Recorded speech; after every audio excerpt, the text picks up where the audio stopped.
ఇంద్రలోక భవనాన్ని ఈడ్చుకొచ్చి గదిలో మార్చి మళ్ళీ కట్టారో ఏమో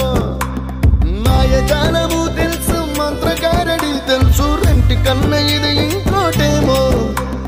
నీలాకాశం నేలాకొస్తే ఇట్టాగే ఉంటాదో ఏమో ఈ సంతోషం దాచాలంటే హృదయాలు ఓ వంద